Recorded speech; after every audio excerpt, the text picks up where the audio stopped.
So you're thinking of moving to Palos Verdes, but you want to know a few more pros and cons? Stay tuned.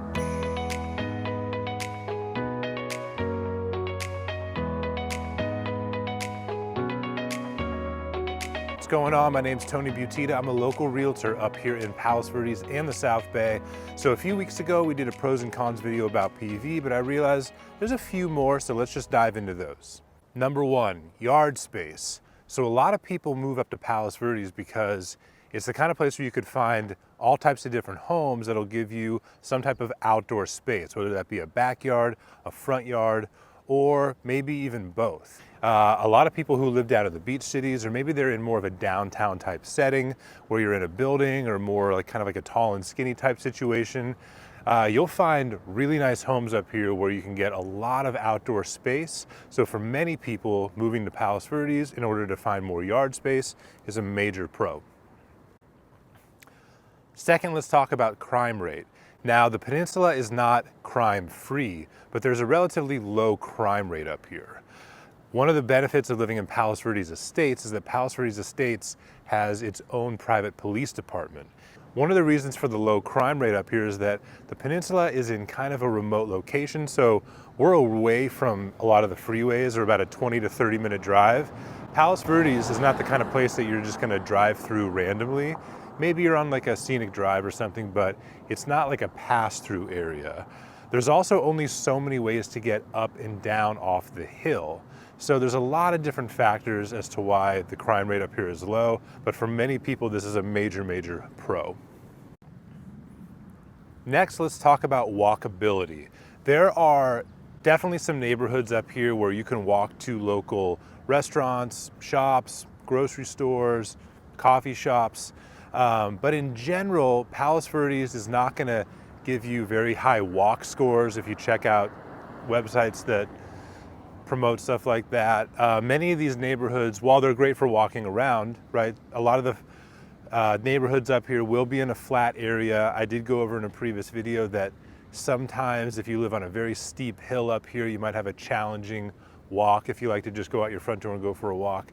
But walkability in terms of going to restaurants and shops, probably a con for most people up here, as most homes are not going to be all that close to walking to something like that.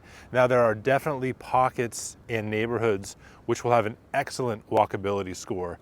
So if you're thinking of moving up here and that's something that's important to you, mention it to whoever you're working with, or work with a local realtor like myself and just say, hey, I'd like to be in an area where I can like walk to dinner, walk to get a coffee, walk to a grocery store, and you should be able to find that. Next up, let's talk about air quality. Since the peninsula is right on the Pacific Ocean, the ocean works as a great filter in many different ways. And for the most part, you'll find very good air quality on the peninsula. Now, some people try to avoid the east side of the peninsula since you're over there by the Port of Los Angeles. And I think this kind of comes down to personal preference. Some folks might think the air quality on that side of the hill is worse. If that's something that's very important to you, something to look into, something to have a conversation about. But for the most part, the air quality on the peninsula is really, really good. Next thing to talk about would be condos and townhomes. There are way more condos and townhomes up here than most people realize. The barrier to entry in terms of a single family home up here is kind of like at the 1.5 and up million mark. If you look at the Palos Verdes overview video on the channel, I did a kind of a pricing breakdown of the different cities and what things looked like pricing wise in 2023. So if your budget is capped at $1 million, but you want to move to Palos Verdes, definitely look at condo and townhome options. And for those who are looking for something like that, that could be a major pro. So next up, let's talk about grocery stores. In the PV Myths video, I mentioned that sometimes people think that if you live up on the peninsula, you're gonna have to constantly drive down off the hill to go shopping, and that's really not true.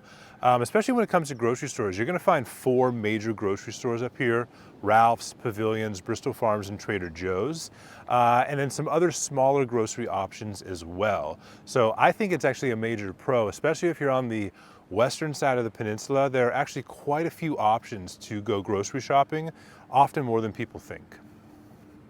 Next up, let's talk about the peacocks. Now, the peacocks are like an unofficial mascot up here. They're not everywhere, they're not all over the place, but there are certain pockets and neighborhoods in Palos Verdes where you'll find peacocks. You'll see them almost every day. They seem to collect in certain areas. So the birds are beautiful, they're really cool to check out, but they're big and they can be kind of loud, and when they relieve themselves, sometimes it could be messy. So while most people love the peacocks up here, and for the most part it's a major pro, if they end up kind of hanging around your house all the time, it's possible it could be a little bit of a con, but for the most part people love the peacocks. Last thing we'll talk about in this video is the fog.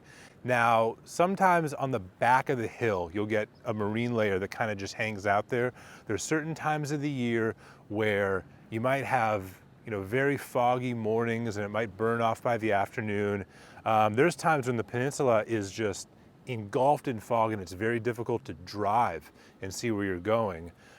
So sometimes Palos Verdes can experience a little bit more fog than the beach cities. It might be sunny down here while you have a little bit of fog just kind of hanging on the back of the hill. But one thing I do want to mention is that there are also times where Redondo, Hermosa, Manhattan Beach are in a very low kind of fog bank. And if you drive up on top of the hill, because we're up here above it, it'll actually be very sunny up on the top of the hill or the back of the hill. So it could flip-flop from time to time, but PV, especially on the back side of the peninsula, can be a little foggy from time to time. And for some folks, that could be a con. So there you have it. There's a few more pros and cons to kind of weigh over if you're thinking about moving to Palos Verdes. If you are thinking of moving down here, or maybe just down to the South Bay in general, feel free to give me a call, shoot me a text, send me an email. I'd be happy to help in any way that I can. Thanks for checking this out. Hope wherever you are, you're doing great. See you next time.